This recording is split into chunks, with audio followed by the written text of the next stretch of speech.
기도하겠습니다. 하나님 아버지, 오늘 묵상하는 말씀 속에서 주님의 얼굴을 보게 하여 주시옵소서. 예수님 이름으로 기도합니다. 오늘 묵상할 말씀은 로마서 4장 1절로 3절 말씀입니다. 오늘 본문을 통해 주님은 제게 어떤 말씀을 들려주셨을까요? 오늘 본문 3절에서 성경이 무엇을 말하느냐라는 질문을 던집니다. 그동안 바울은 우리가 의롭게 된 것은 나의 행위에 있지 아니하고 하나님의 은혜로 된 것이며 이를 믿음으로 된 것이라고 했었습니다. 그런데 이에 대한 성경적 근거가 무엇인지, 그것이 성경에서 말한 대로인지를 스스로 묻고 있는 것입니다. 아무리 내 뜻이 아름답고 내 신념이 아무리 고상해도 그것이 영원한 말씀의 토대에 있지 않는다면 그것은 참되다고 말할 수 없습니다. 참된 것은 오직 하나님의 말씀에 근거해서만 참될 수 있는 것입니다.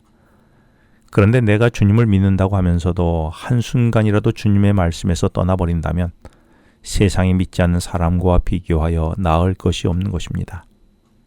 그렇다면 내 말과 내 행동과 내 가치의 기준은 항상 말씀에 근거해 있습니까?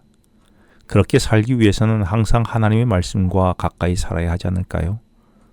바울은 자신이 가진 성경에 대한 견해를 디모데후서 3장 15절에서 말하기를 성경은 능히 너로 하여금 그리스도 예수 안에 있는 믿음으로 말미암아 구원에 이르는 지혜가 있게 한다라고 했습니다. 그래서 바울은 날마다 자신을 성경 말씀 속으로 되돌아가 살았습니다. 왜냐하면 성경 말씀에는 그리스도 예수 안에 있는 믿음으로 구원에 이르는 지혜가 있기 때문이었습니다. 그러면서 성경이 어떤 말씀인지 이어지는 16절과 17절에서 성경은 하나님의 감동으로 된 것으로 교훈과 책망과 바르게 함과 의로 교육하기에 유익하다라고 하면서 성경은 하나님의 사람으로 온전하게 하며 모든 선한 일을 행할 능력을 갖추게 한다고 했습니다. 여기서 하나님의 사람으로 온전하게 한다는 말은 온전한 인격이 되게 한다는 의미이며 모든 선한 일을 행할 능력을 갖추게 한다는 말은 온전한 삶이 되게 한다는 의미입니다. 따라서 하나님의 말씀 위에서 우리의 인격과 삶이 온전해질 수 있다는 것이지요. 그런데 이것이 왜 하나님의 말씀 위에서만 가능할까요? 왜냐하면 하나님의 말씀은 요한복음 1장 1절에서 인간을 만드신 창조주 하나님이시기 때문이라는 것입니다. 그래서 시편 119편 105절은 창조주이신 하나님의 말씀은 내 발의 등이고 빛이라고도 했습니다. 하나님의 말씀 없이는 삶 자체가 암으로 빠질 수밖에 없음을 시편 기자는 깨달았던 것이지요. 만일 내가 일주일 동안 말씀을 보지 않았다는 말은 일주일 동안 캄캄함 속에서 혼미하게 살았다는 의미입니다. 사람들이 이단에 빠지거나 삶이 혼미해지는 삶을 사는 이유는 밝은 길로 인도하는 빛이신 하나님의 말씀보다는 어두움 속에 사람의 말에 기초하여 살기 때문입니다. 나는 하나님의 말씀에 대하여 지금까지 어떻게 생각하고 취급하며 살았습니까? 그 말씀이 내게 구원에 이르는 지혜가 있음을 나는 깨닫고 구원을 위해 절실히 하나님의 말씀을 가까이 하고 있습니까?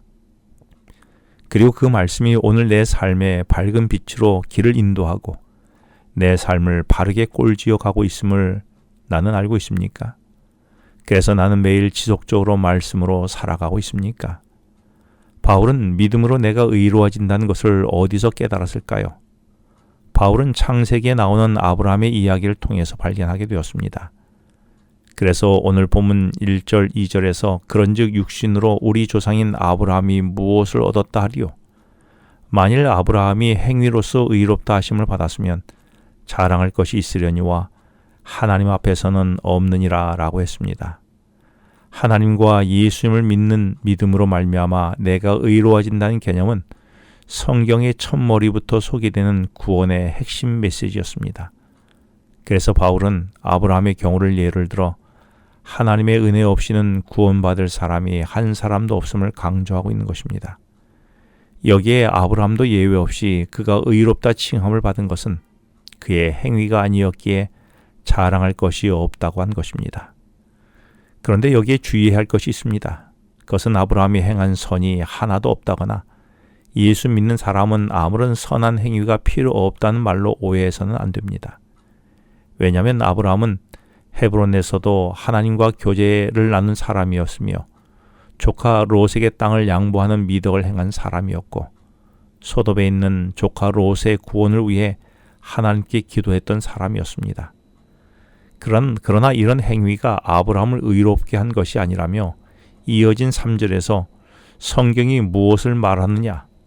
아브라함이 의롭게 되는 것은 아브라함이 행한 행위들이 아니라 자신에게 이런 것들을 행하게 하신 하나님을 아브라함이 믿음에 그것이 그에게 의로 여겨진 바 되었다라고 한 것입니다.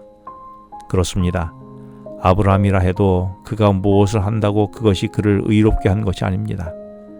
그리고 아브라함은 그가 행한 그 선한 것도 하나님께서 자신에게 그럴 능력을 주셨기 때문에 하게 된 것임을 믿었지요. 그런 그를 하나님은 의롭다라고 하신 것입니다. 정리하자면 아브라함이 의인이 될 수 있었던 것은 하나님을 믿었기 때문이란 것입니다. 그렇다면 나는 하나님을 믿습니까? 내 믿음은 어디까지입니까? 나를 의롭게 하고 내 모든 선을 행하게 하신 분심을 나는 믿습니까? 기도하겠습니다. 하나님 아버지, 내 삶을 인도하고 구원하는 성경 말씀을 날마다 곁에 두고 말씀에 따라 살게 하시며 그 말씀에 따라 나를 의롭게 하시는 주님을 믿게 하여 주시옵소서. 예수님 이름으로 기도합니다. 지금은 개인 기도 시간입니다. 오늘 주신 말씀을 묵상하면서 주어진 기도 제목과 개인 기도 제목을 놓고 기도하시겠습니다.